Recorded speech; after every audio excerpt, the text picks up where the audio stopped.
course, you can't really see the blinky, but they're there. I like it. It's nice. I can't see it blinking, no, but it's good. I think I have to be in a darker room for the blink to really work, but you get the idea. I'm being festive today. So I like it. let's jump in. Hey guys, welcome to another episode of Spilling Ink, the talk show that takes you behind the book to meet the authors and professionals in the publishing industry. As you can tell, it's getting close to Christmas and we're trying to be a little bit festive. We might do a little Christmas carol for you later, but before we get to that, let's talk about our sponsor, Book Branders, your self-publishing concierge. They are there to help you with everything you need, a la carte services to get your book ready to publish. So find them at bookbranders.com. And if you sign up for their newsletter, you will get a free 10-page self-publishing guide. So Jason, you're in a different setting today. Tell us where you are. Hey guys, how's it going? Yes, I am actually at Benjamin's Beaver Creek Resort in northern Michigan. My wife and I are in a little retreat with friends and just hanging out and having a good time. And so I've found a little game area here at the resort that seems to have some cell service. So that's why I'm here. And if I go away, that's probably why. But it's a big weekend here for us Michiganders. This is a celebratory weekend. We are celebrating our independence, really. Proposition 1 finally took effect yesterday, which means in the state of Michigan, marijuana use is now legal for recreational purposes. So everybody's like happy this weekend in Michigan. You go in a store, it's all happy people. You go in a restaurant, it's all happy people. It's like, oh, this is going to be great. Can this just keep up for years and years? Oh. Well, congratulations on that. I think we did that last year, and it seemed to have that initial everybody's happy and perky, and then it kind of fades away after a little bit, becomes the norm. But that's awesome.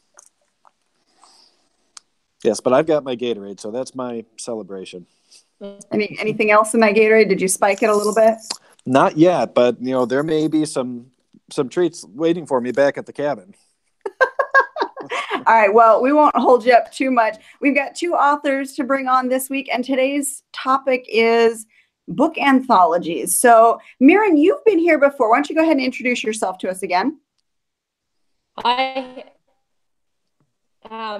get tongue-tied as soon as we're actually recording. My name is Mirren Hogan. I'm in Australia, and yes, I've been lucky enough to have been allowed to come on. This is my 3rd time, so yeah, I haven't been banned yet. We love you, Mirren. Thanks. I write fantasy and urban fantasy, getting more into the urban fantasy side now, which is part of what that we're wanting to talk about a bit today. And I have a few books out there, so feel free to look them up after this and buy all the things. Well, where would people find your books, Mirren?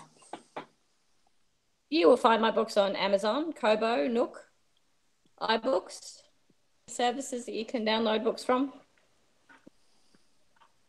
Now, I'm going to ask you a question later. We'll put a pin in it for now, but because you're in Australia, so everybody, she's in the future right now. That's true. I want to talk about who you use primarily for ebooks, but we've got to introduce our other author first. So we're going to put a pin in that for now. And Stephanie, tell us a little bit about yourself. My name is Stephanie Barr. I write fantasy and science fiction and most of the stuff that could fall in between. I also am a rocket scientist by day and single mother of 3 children, 2 of which are on the spectrum, and I have 10 cats and more books than 10 cats. So I have more books than cats. I guess that's at least something, including a few anthologies that I did myself, anthologies I'm in, and 7 novels. So I like to write everything.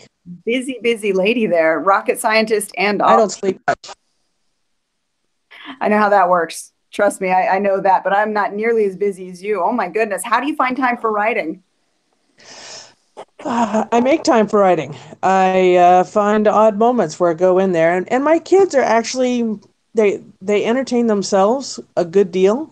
In fact, my son is in the room with me, and he's actually being fairly quiet at the moment. Um, but when I get into a white heat, then get some writing done, and I find the time. That's kind of the advice we hear a lot from different Ooh. authors is you make the time to write. If you really want to get the story out, you just have to do it. There is no, one way works. It's just write. That's it. What just broke? Something broke. That would be my thing.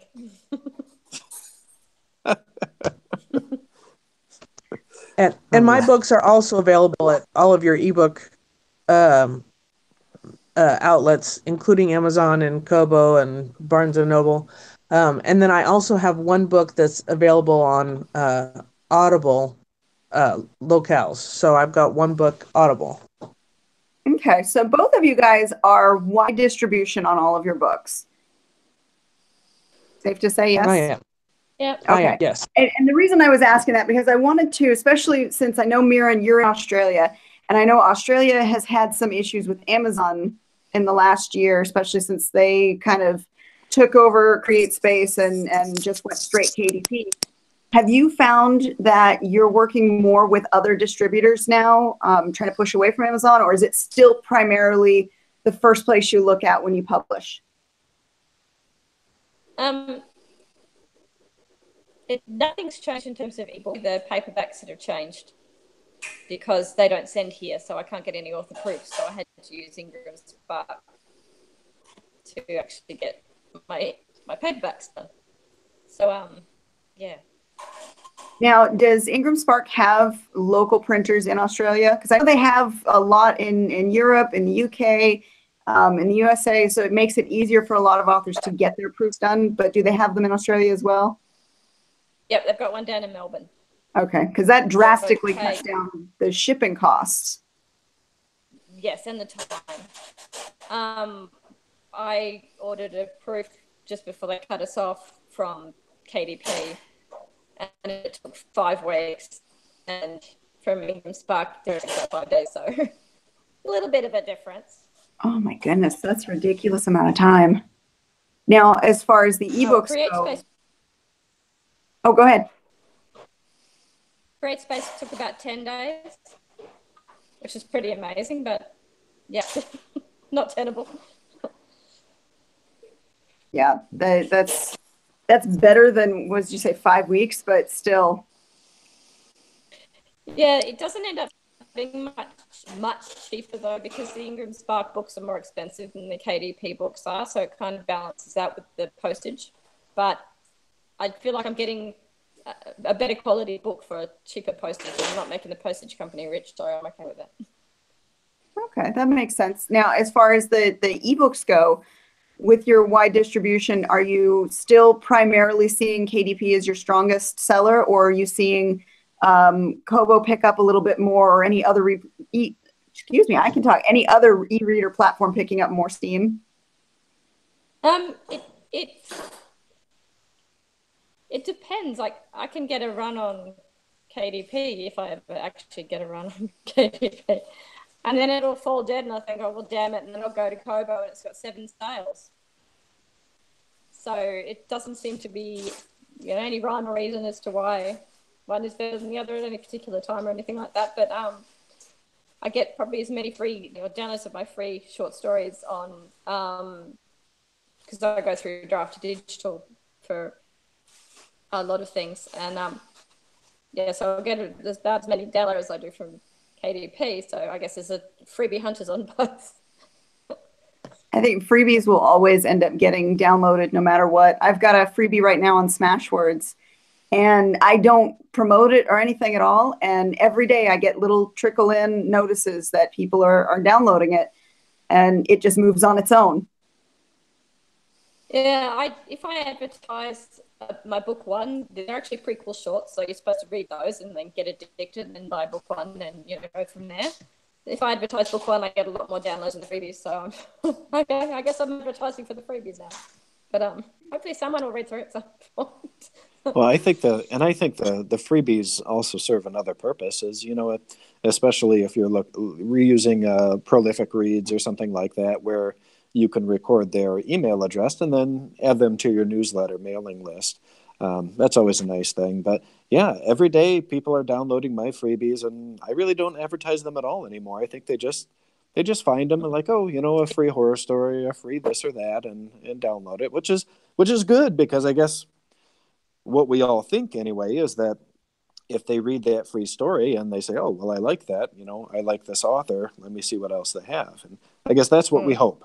And especially if we put links in the back of the books, that certainly helps that process out.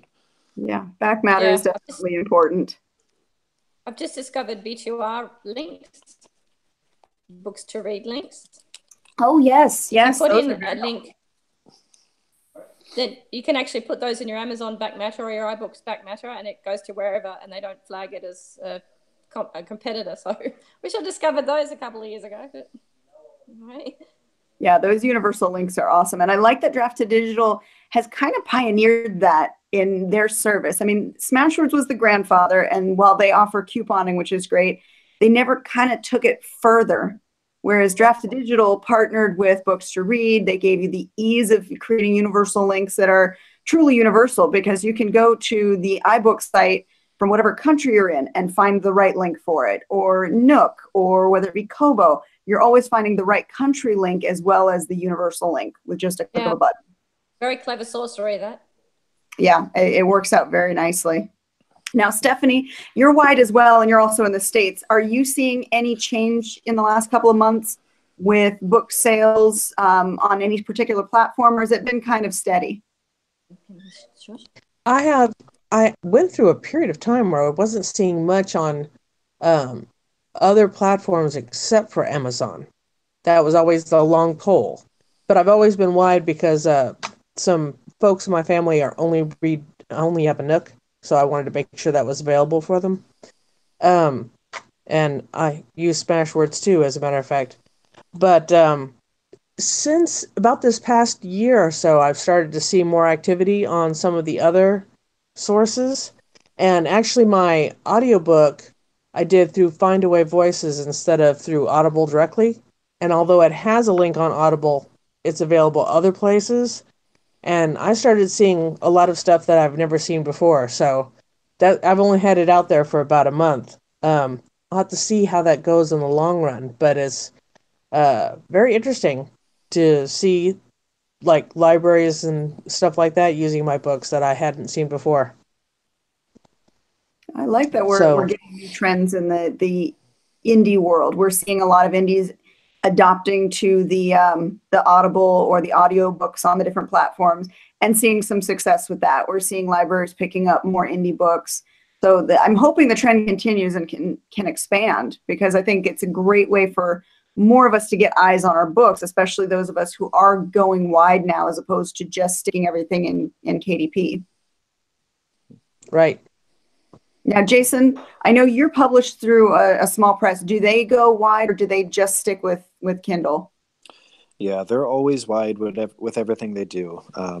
Diversifying as much as possible, and it's been super slow. They've been reporting everybody's sales are down lately on all platforms, which is a bummer. But this is also kind of a down time of year for a lot of authors. So. Springtime is when we really hope things are gonna pick up and go from there, really. But yep, they're always wide, and they advertise across a lot of different platforms too. Okay, well, and another advertising platform, and one that actually works into our topic for the day, is doing multi-author box sets, where you can get a lot more eyes on different stories with that hope of somebody's going to like what you work or what you've written and maybe want to see what you have, in your backlist. So both Mirren and Stephanie, you guys are working on an anthology right now. Can you guys tell us a little bit about it?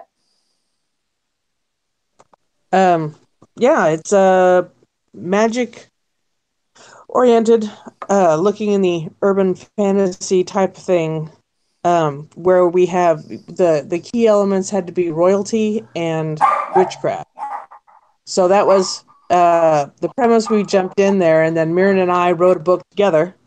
And we had to do things a little bit different than normal because we're that's the sort of people we are. We like to be always doing something a little bit out of the ordinary, and so we have a male couple in our book, and I think we went from some variation on Europe to Texas to, well, not sure exactly where it's going next. Is that about right? Pretty much. A lot of very strange things, like what was this, the unicorn story or something. I didn't quite catch that. Yeah, neither did I. Now we had some very strange unicorns. Some very strange Okay. creatures. Okay. Now, as far Well, as and it's a oh, go ahead. Go ahead. yeah, and that's just one book of more than 20 books that are out there that's got, I think, a very diverse set of. I think one person is doing a retelling of a fairy tale, and somebody else is using an historical story as a model. So there's a lot of very interesting and unique ideas amongst these 20 plus books. Okay. Now, did you guys put this anthology together, or did you sign up to be a part of it? Signed up to be part of it. We signed up to be. Okay. So, how does somebody go about finding where anthologies are looking for authors to submit to? No, you're talking about book bundles or anthologies? Well, book Because this bundle. is a They're kind of a synonymous term at this point. A lot of people, they throw a bunch of stuff together. I've seen magic theme, fairy tale theme, dystopian theme, that kind of stuff. well, I mean, the reason I'm making the distinction is I've been in anthologies where usually they're advertised in the same place as magazine markets, and they're looking for short stories. Okay. And on the book bundle set, it tends to be, but they don't normally expect the same level of marketing that goes in for those anthologies, and those anthologies are often involve a particular publisher. In this book bundle, you've got a number of largely established authors who already have a backlist of books, and they're all creating a book specifically for this book bundle, and then using their own little marketing corner of the world together to try and expand this whole book set to all of their readers and convince them that it's worth their time and effort to invest. That's my understanding. Okay. Well, yeah, and every author that's especially an established author is going to have their own set of fans. So if you're putting 20 of those together, you're hopefully creating a very large umbrella to work with of people that can see it. And some may overlap, but you're hoping that it's a very widespread viewership for this or readership. I think that's the mindset, yes.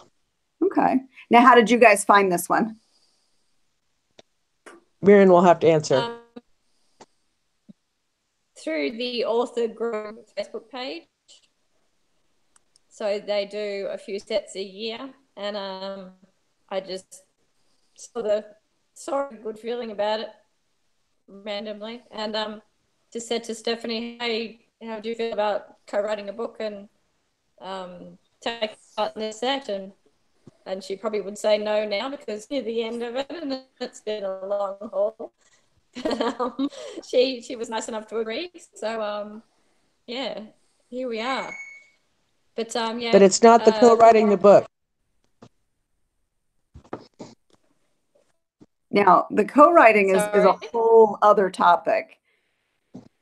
How long did you guys get from the time that you signed up for it to the time you turned it in? We signed up and when did we hand it in? November? No, I think we handed it in like October. Well, Yeah. And this was a brand new story, so you guys both just came up with the idea and wrote it and knocked it out in that amount of time? Yes. Yeah. Tell me a bit about that, the co-writing experience. How did that work out for you? A lot of discussion. A lot Miriam of has, back and forth, a lot of plotting. Miriam has done a lot of this before, and so I was a complete amateur. I've never co-written anything before. And so I had to change the way I think of things because I'm kind of a control freak in my own books. And you can't do that when you're co-writing. So she had to put the brakes on me a few times. Probably bit her lip a few times when she should have done it.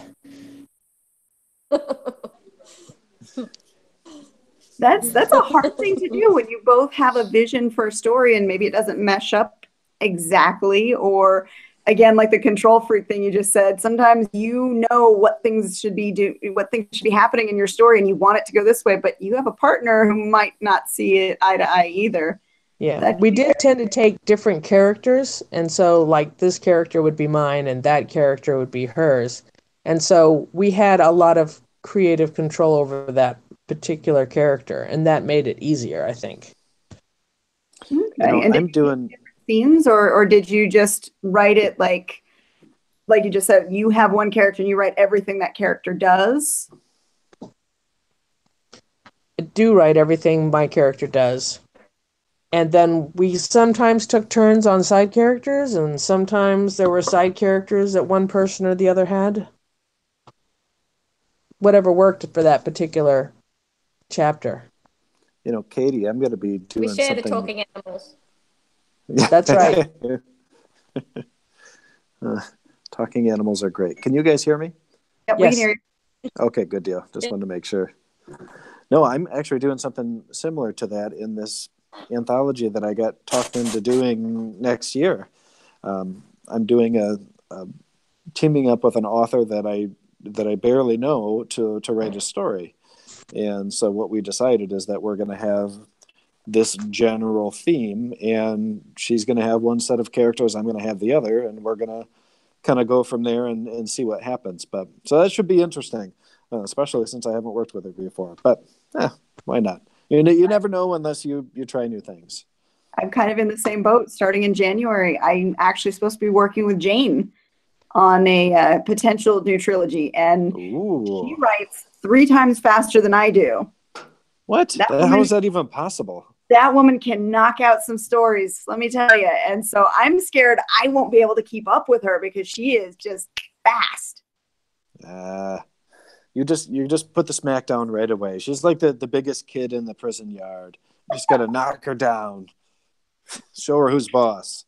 Oh, she's an absolute sweetheart too. So I'm hoping that will help because, on the days where I'm not turning in as many words as I'm supposed to, maybe she'll give me some slack. Oh, you guys are writing a trilogy?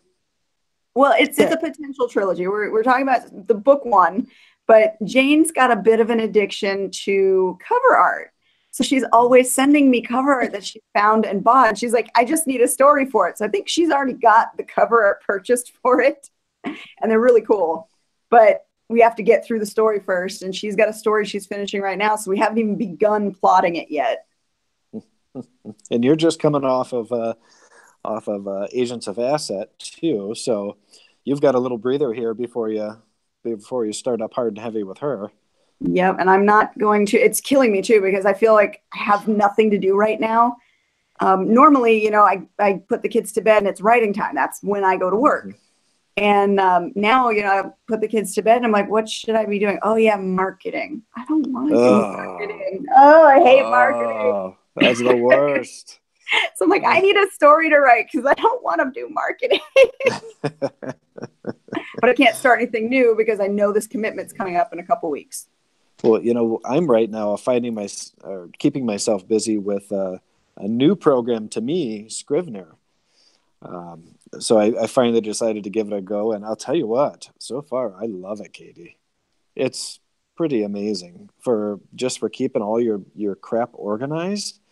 it's fantastic. I mean, no more scrolling through 50 pages of Word document to find one thing when it's all in nice, neat little tiles. It's amazing. Yeah, it's good.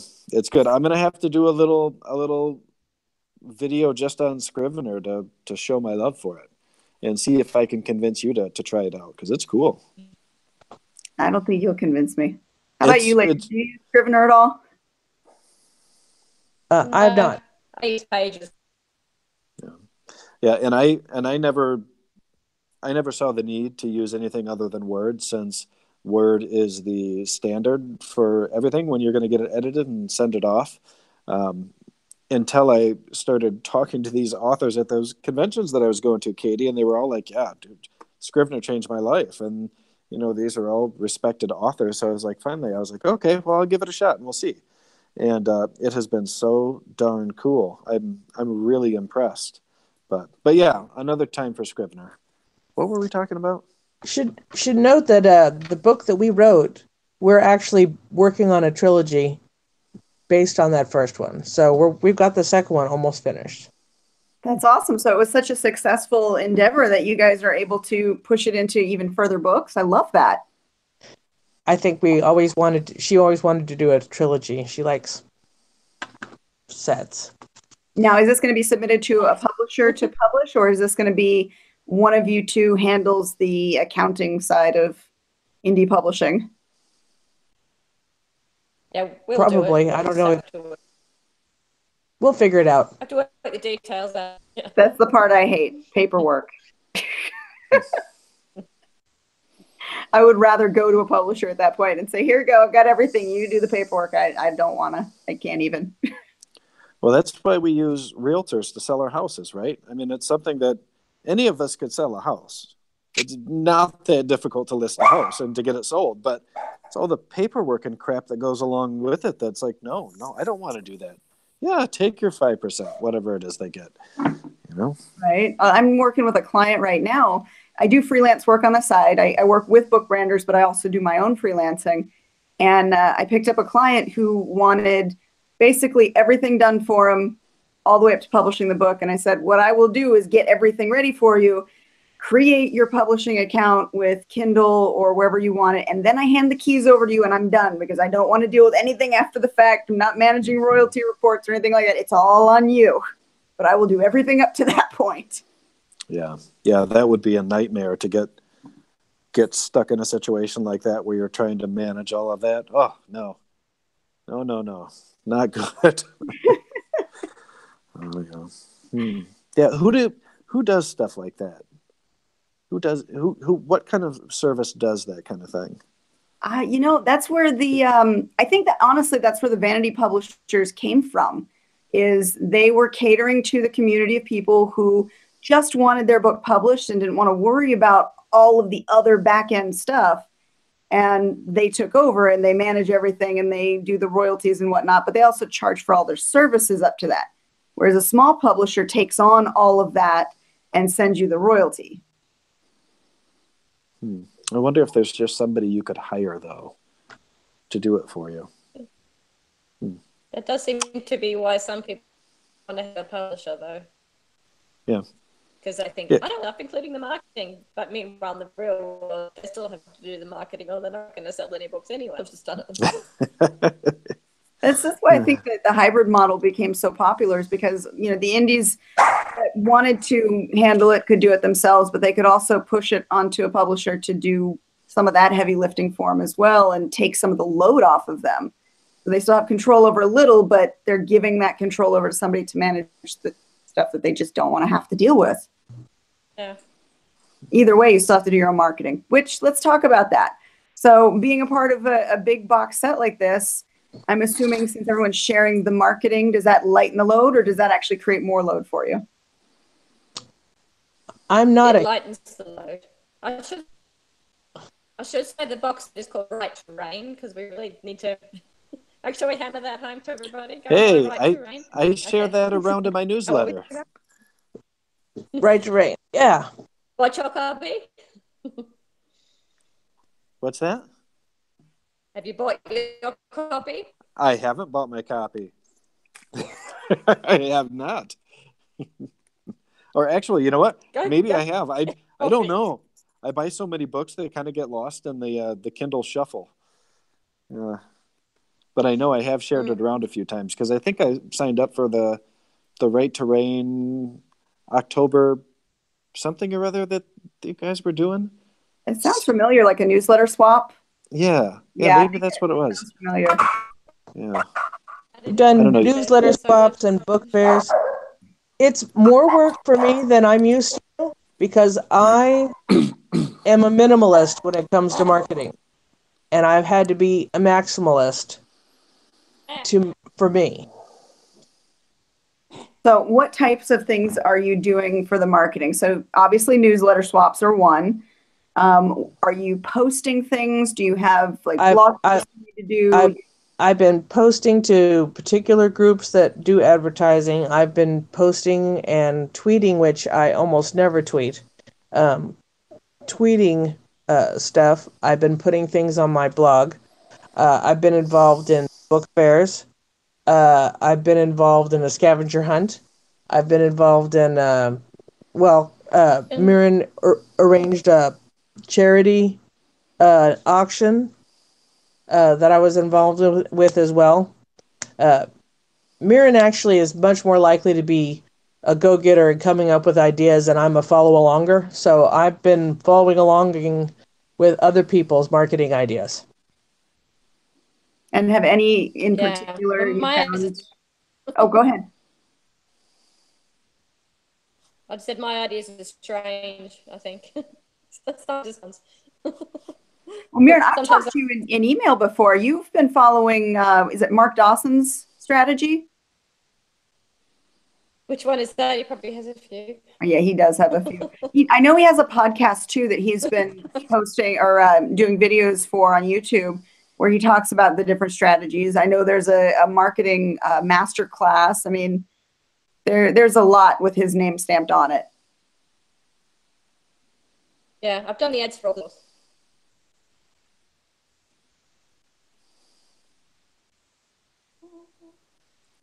Uh-oh, are we frozen again? Like my whole screen just went frozen for a second. Yeah. I don't know.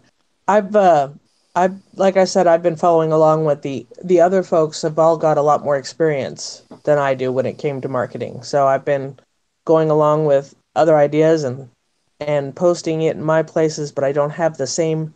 Most of them have what they call street teams, and I'm street teamless. So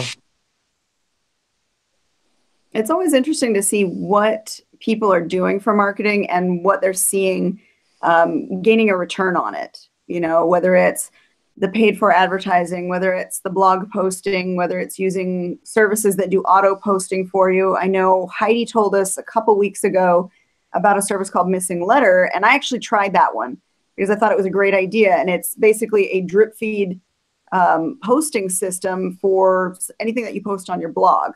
So let's say you make a post today. You can link it to all of your shared accounts.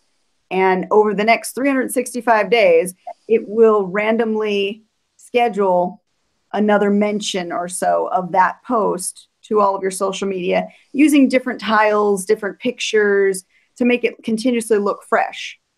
And so the more you post, the more it cycles through. So you could technically end up with something posting every single day, and it's all looking fresh and evergreen because it's not necessarily today's actual posting. It's something that's being regurgitated from earlier, but still coming up as looking fresh.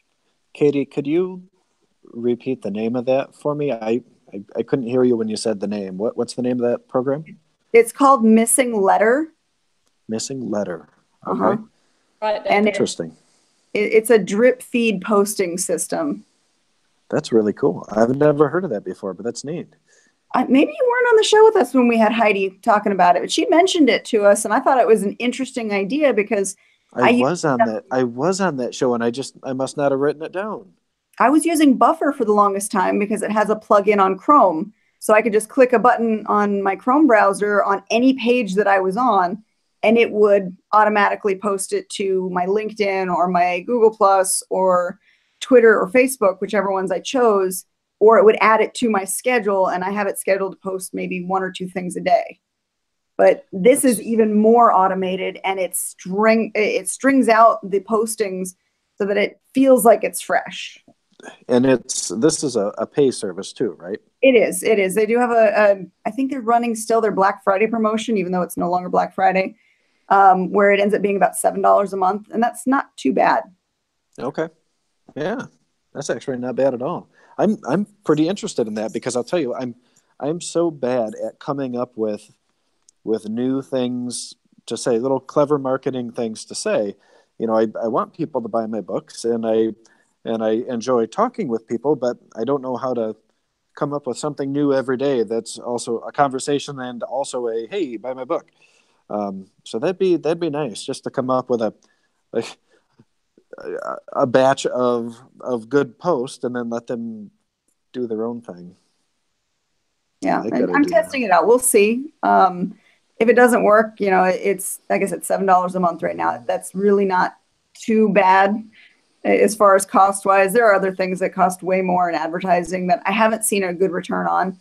But like we were saying earlier, not everything works the same for everybody. So what works for me might not work for you. The same goes for advertising with the different platforms. Some people, Facebook ads work wonderfully for them. Other people, Facebook ads don't seem to do anything at all. AMS, BookBub, all of them have ad platforms, and everybody's throwing money out there in this pay-to-play system, and it doesn't seem like the returns are equal across the board either. I was talking to Elise Kova at Grand Rapids Comic Con, and I asked her about that. I asked her what ones are working for her, and of course she's one of these authors that is also a hybrid. She has one series that's published by a publisher, and then the other she's an indie, and she does pretty well with them. And she puts a lot of money into marketing as well, though. She said that if she was going to pick one, it would probably be AMS.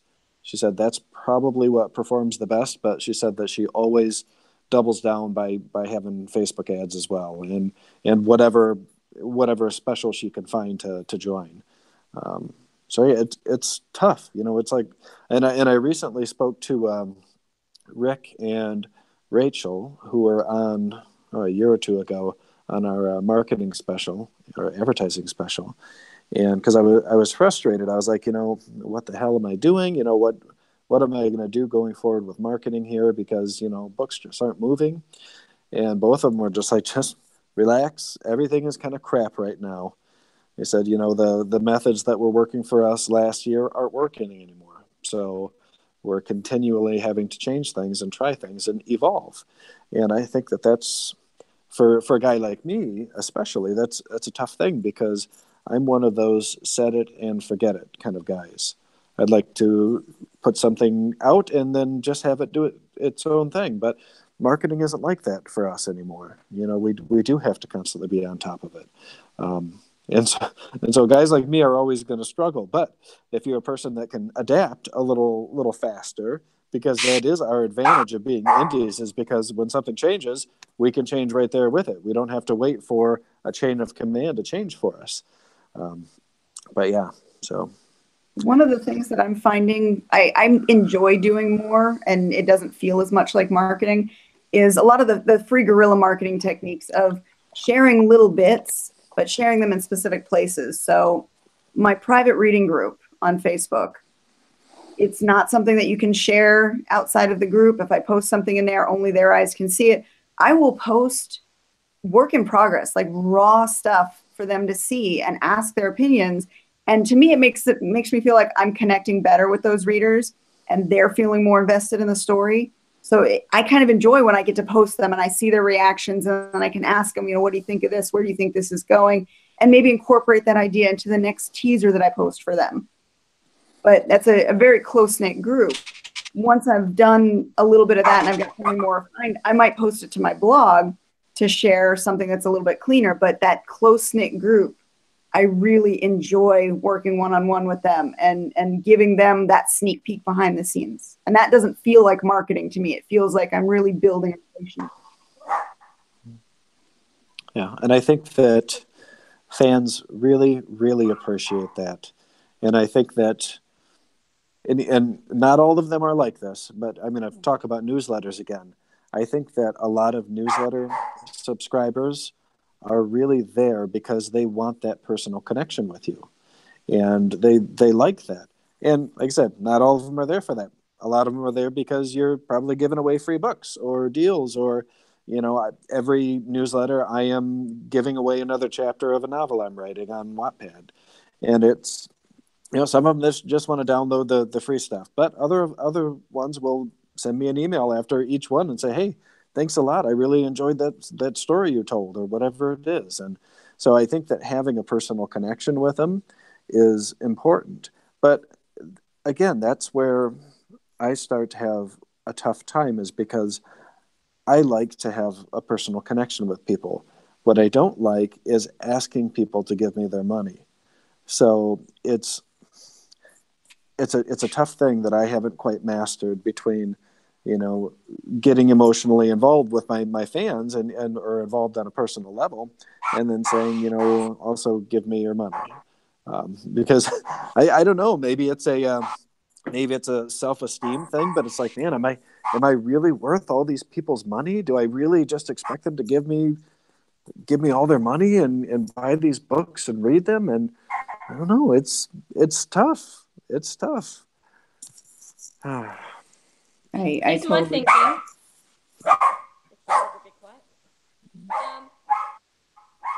Once upon a time, publishers were the gatekeepers, but now the readers are. So if they want to spend their money on you, they will.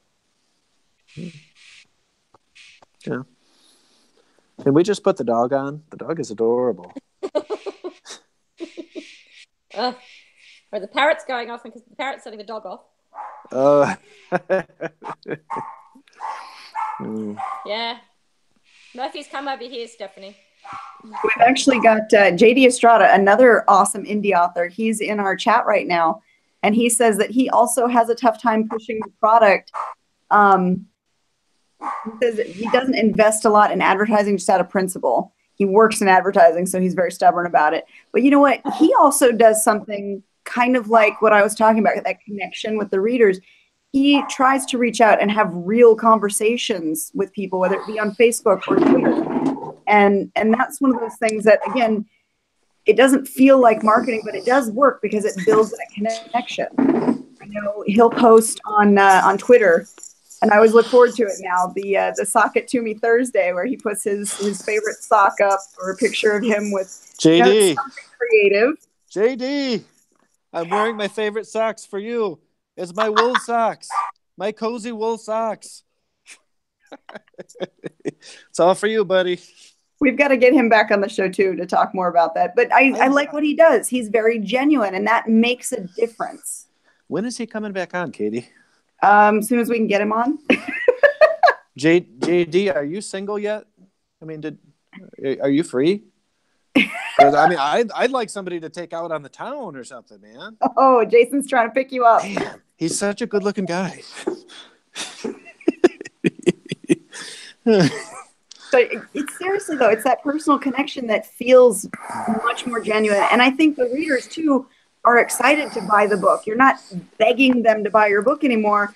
They're like, oh, I was involved in this in some level. I can't wait to see it. I want to buy the book when it comes out. 90% of what I do on social media has nothing to do with books. But a significant portion of the people that I interact with, have tried one or more books. That's just excellent. Because they like what I have to say. Okay. Oh, and Jason, just so you know, he says flattery will get you anything. We got to get rid of that fiance.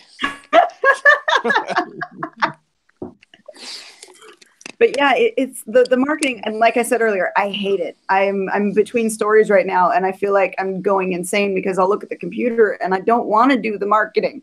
I don't want to post to Facebook. I don't want to make sure that I've got a new blog post every day. I want to write a story.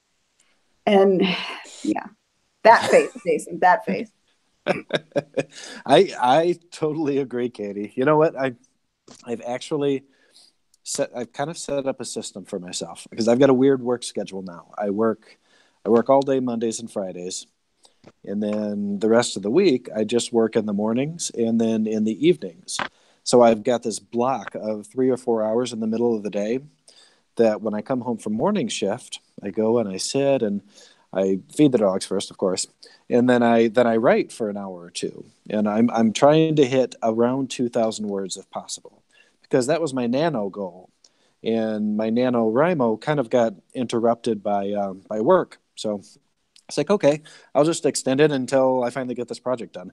But so that's been my system, come home and write for a couple hours, get it done. And then all of a sudden I got to a point where I'm like, uh-oh, I have to actually start doing some of this other administrative work. I've got contracts that have to be done. I've got emails that need to be sent. I'm like, shit, what am I going to do?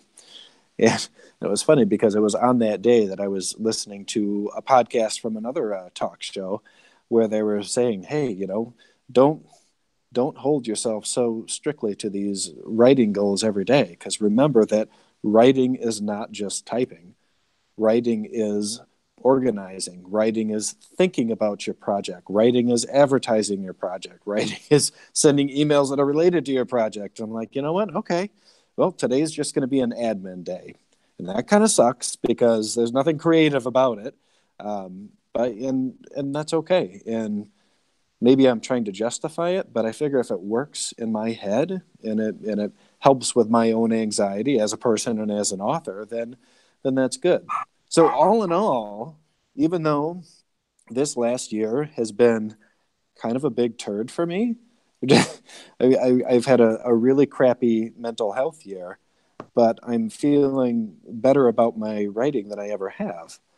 And I'm feeling better about my productivity in this last couple months than I ever have. So I think that's a real win for me. And if it keeps you feeling good and moving forward, then you just got to kind of hang on to that and keep doing what works for you. But anyhow, Katie, what is your series with Jane going to be about? Is it going to be shifter stuff? No. Oh, thank God. Yes. No shifters.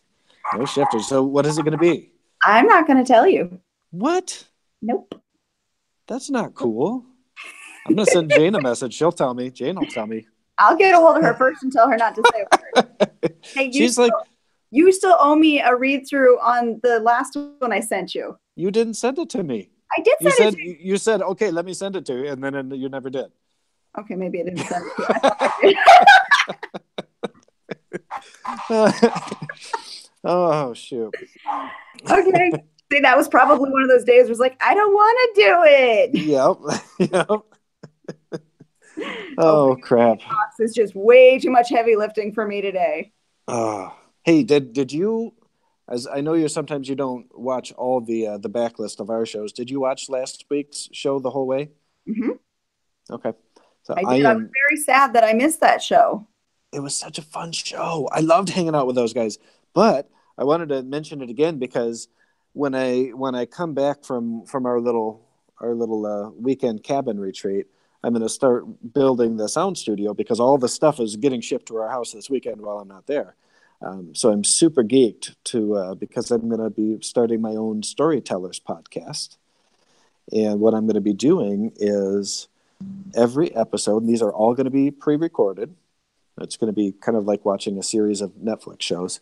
And I'm going to narrate a short story or an excerpt of a story from an author. And then I'm going to actually have them on to talk about how they created that piece of fiction. And I think that it is really going to be a lot of fun. And so, since I didn't see you that time that you totally skipped our show that you were supposed to be on, I want to tell you that I would love to have you on to do that because you have some great fiction that I love, and I would love to have you on to talk about your storytelling. And this would be, it's going to be different than Spilling Ink because it's a show just about a story. I'm not going to be trying to teach anybody anything. I'm just talking about the stories.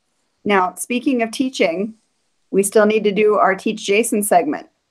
Oh, that's true. So, you two lucky guests, I've started a new segment a few weeks ago called Teach Me Something. And so, I don't know you very well, Stephanie, but you seem like you're super smart. So, I would like you to teach me something about writing. Well, gee, I didn't come prepared. Um, It wouldn't be as fun if you got to prepare. I got to prepare. Um, One of the most common pieces of advice that I hear when it comes to writing and listening for awkward phrasing and things like that is to read things out loud. I'm a huge advocate for it. I think it's a great thing to do. My ex-husband was dyslexic, so I read everything I had out loud. But one of the things it really does, it helps with dialogue. And if you're going to be writing dialogue of any sort, you want to make sure that it doesn't sound clunky or awkward or boring or drone on and on. Yeah. Read it out loud. It is an excellent way to get your dialogue sounding snappy and sharp. If you laugh out loud reading your dialogue, you've done it right. That's awesome, and that's great advice. It really is. All right, so Mirren, I would like you to teach me something about character development or creating characters, whatever you want. Perfect characters are perfectly boring. Give them flaws, lots of flaws, all the flaws. Oh, look at the lights in this room just shut off. Amazing. Can you guys still hear me? There's this little red dot on the screen. Sweet. It must be like motion. It must be motion lights. That's awesome. If you want them to be really lively, your characters, give them not just flaws but quirks. Quirks make people feel real. That's true. Yeah. Everybody's got flaws, that's true, but quirks are the things you remember. Now, what kind of quirks? And everybody speaks differently. What's that? Everybody speaks differently. That's right. That's true. I always hear my characters in my head as I'm writing. So-and-so sounds like this, so do that. So-and-so sounds like that. Don't forget that's a lisp or something. Yeah, I have a tendency to speak in complete sentences with a larger than average vocabulary. I usually have one character that does that, and then I'll have somebody who speaks like a regular person, and it's easy to get that contrast between the two of them without having to put in a whole bunch of tags. Okay. Well, now you mentioned building quirks into characters. What kind of quirks have you built into some of your recent characters? One of the ones that it gets a reaction from people, and I think that's what helps make him as relatable as he is. I have a character named Brighter, who is a smart aleck. But early on in the very first chapter, somebody asks for volunteers, and he doesn't just raise his hand, he jumps up and down and goes, ooh, ooh, ooh. Now, Mirren will tell you that irritated the snot out of her, but you can't irritate somebody with your character unless they immediately have a response, they can see it immediately, they've got it in their head, they've already made a connection. Even if it's not a happy connection, they're connected to that character. That's the kind of quirk that you can throw out really easily. Things that people can easily relate to. They know somebody who does that. Somebody who twists their finger when they're talking, which I have a tendency to do, or twirls their hair, or I don't know. There's personality quirks. That's one of the things I like to watch Disney movies. I know that sounds really weird. I like to watch Disney movies because they're really good about putting little quirks, little mannerisms in the way they talk, in the way they move, that make them seem real. And you want to do the same sort of thing in your book. Give them little mannerisms, little habits, pet phrases. I have one of my characters in the Taming of Draco Morsis, and he can't stand for something to just be sitting there untidy. So she's left dishes in the sink because the water that comes out is too hot for her to handle, and it bothers him. So he ends up becoming the guy who does the dishwashing because he can't just let them sit there. Those little quirks can make somebody feel real, Whereas the flaws are also important, but they don't necessarily make you feel like you know them as an individual, as a unique person, if you know what I mean. Definitely. Oh, definitely. And you know, and I read well, I read a lot of authors, but I like to read long series, but not necessarily series that are cliffhangers, series that are just like the Jack Reacher books, where there are, you know, 20 Jack Reacher books and you can read them all as standalones if you want. And I like them, and I pick one up. I've got one on my Kindle right now, but what I love is after reading 5 or 6 books in a particular series, getting to know those characters' flaws and quirks so well that I when they do something, I'm like, oh man, that's so totally Jack, or that's totally whoever it is. And I think that's what's so successful about some of these long running sitcoms as well, is because at the very beginning you don't know the characters at all.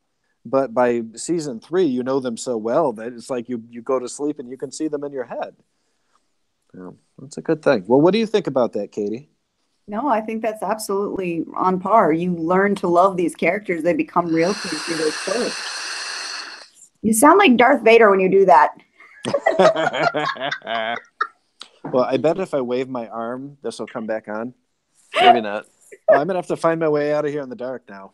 Oh, that's hilarious. That's all right. That's hilarious.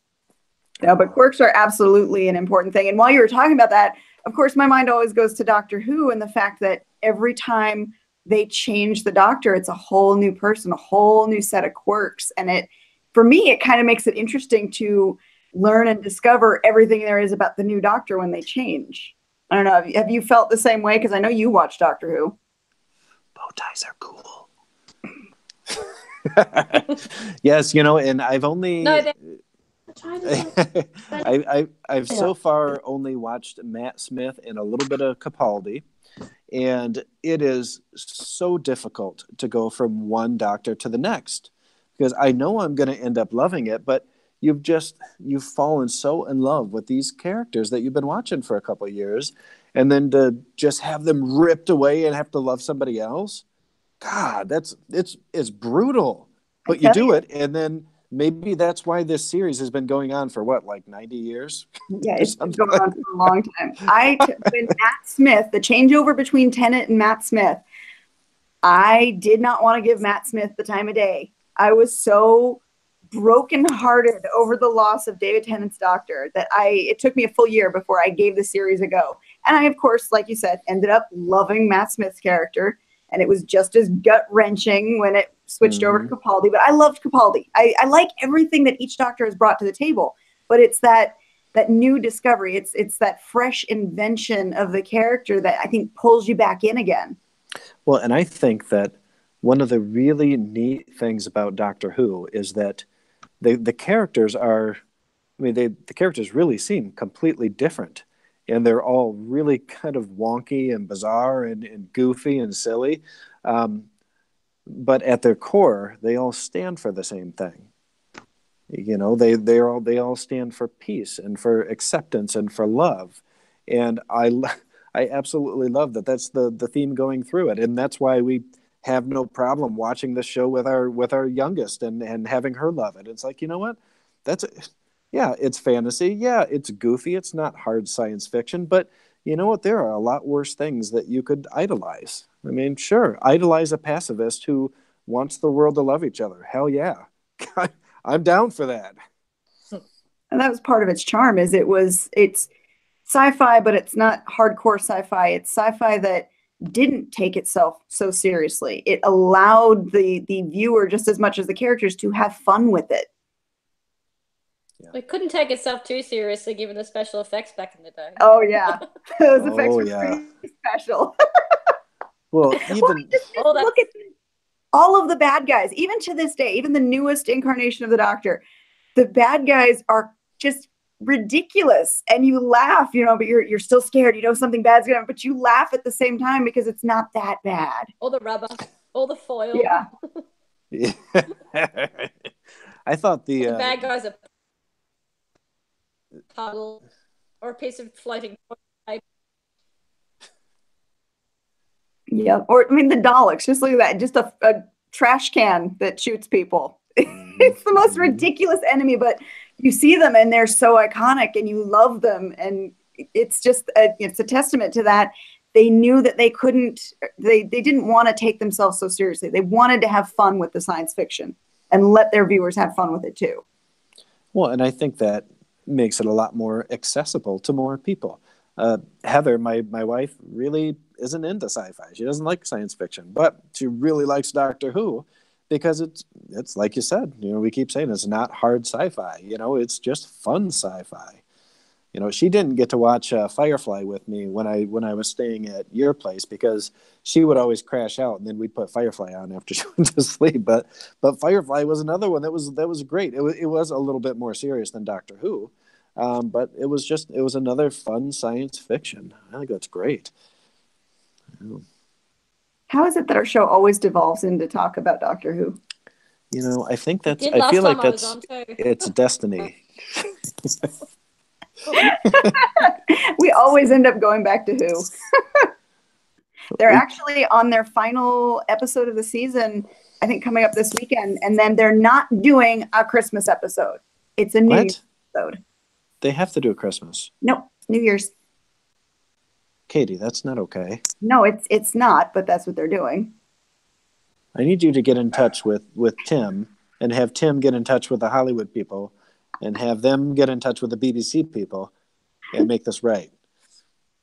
Yeah, I don't know what's going on with the group this year. I like the new Doctor. I absolutely love her.